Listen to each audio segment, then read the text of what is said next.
Make से related बहुत सारे फ्रेजल वर्ब जैसे make of, make out, make over, make after, make in, ठीक है। ऐसे ही बहुत सारे और हैं, ठीक है। तो आज की वीडियो बहुत ही इंटरेस्टिंग होने वाली है क्योंकि फ्रेजल वर्ब कहीं ना कहीं हमारी थिंकिंग से बहुत दूर होती है, हमारी एक्सपेक्टेशन से बहुत डिफरेंट होती है। जब हम किसी फ्रेजल वर्ब को फेस करते हैं तो इसका अर्थ एग्जैक्ट निकाल नहीं पाते कि यार क्या होगा।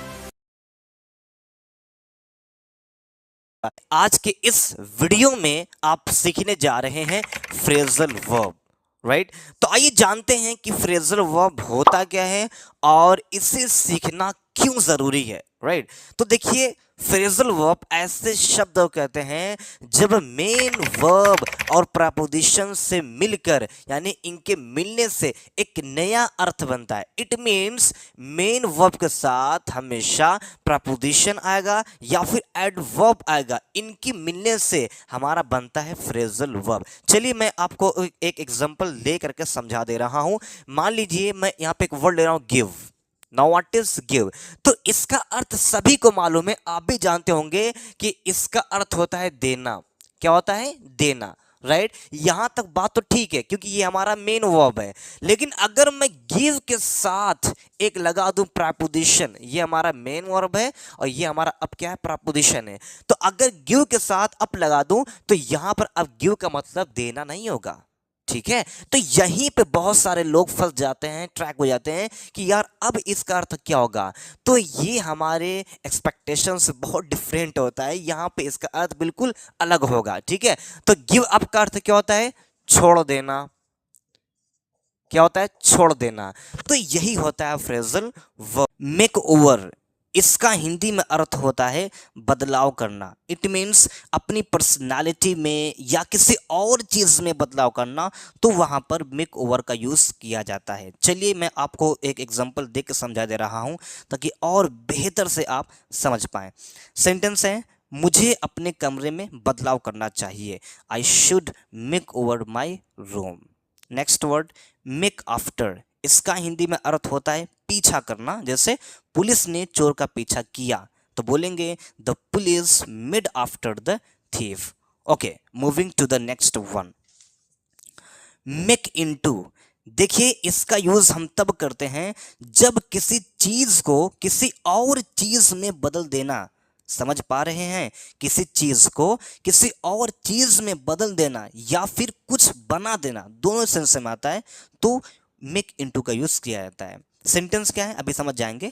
अंगूर से शराब बनाई जाती है, यानी अंगूर को बदला जाता है शराब में, ठीक है। तो बोलेंगे the grapes are made into wine. Clear है? Okay, moving to the next one, make for, इसका हिंदी में अर्थ होता है की ओर बढ़ना। जैसे नाश्ता करने के बाद मैं दरवाजे की ओर बढ़ा तो बोलेंगे having breakfast he made for the dinner. Next word make out, इसका हिंदी में अर्थ होता है समझना। It means to understand. मैं डॉक्टर की हैंड राइटिंग नहीं समझ सकता। I can't make out the doctor's hand writing. एक और सेंटेंस लेते हैं, यह समझना बहुत मुश्किल है। It's hard to make out. Next one make off, देखिए मेक ऑफ का हिंदी में अर्थ होता है भाग जाना। जैसे यह सुनकर मैं भाग गया तो बोलेंगे on hearing this he made of, right. Next word made of with, इसका हिंदी में अर्थ होता है कुछ लेकर भाग जाना। देखिए यहाँ पे सिर्फ भाग जाना था मतलब मेक ऑफ था, लेकिन यहाँ पे कुछ लेकर भाग जाना, तो जब कुछ लेकर भाग जाना होगा तब मेक ऑफ के बाद विथ लगेगा, ठीक है। एग्जांपल देखिए, carry I mean something away ऐसा कुछ होगा। एग्जांपल देखिए, वह लड़के को लेकर भाग गया, ठीक है। तो बोलेंगे he made of with the girl, right. Next word make up, इसका हिंदी में अर्थ होता है कहानी बनाना या सुलह करना, दोनों सेंस आता है। सेंटेंस क्या है? वह कहानी बनाने में बहुत अच्छा है तो he is really good at making up story. या एक ऐसे सेंटेंस लें, एक लंबी बहस के बाद उन्होंने समझौता कर लिया यानी सुलह कर लिया तो बोलेंगे after a long argument they made up. तो ये थे कुछ मिक्स से related phrasal verb. I hope, उम्मीद करता हूँ आपको ज़रूर अच्छे लगे होंगे। तो यहाँ से अगर किसी न्यूज़पेपर में या कोई बोलचाल में यूज़ कर रहा है मेक के बाद लगा रहे प्रपोजिशन, तो वहाँ आप समझ जाएंगे कि इसका हिंदी में क्या अर्थ होता है। लेकिन शर्त है कि आपको याद होना चाहिए टाइम पर, ठीक है? याद रहेगा तो आप समझ भी लेंगे और किसी से इसका यूज़ भी कर लेंगे। चलिए फिर इसी तरह की इंटरेस्टिंग वीडियोस से मिलेंगे, तब तक टेक केयर, अल्लाह हाफिज़।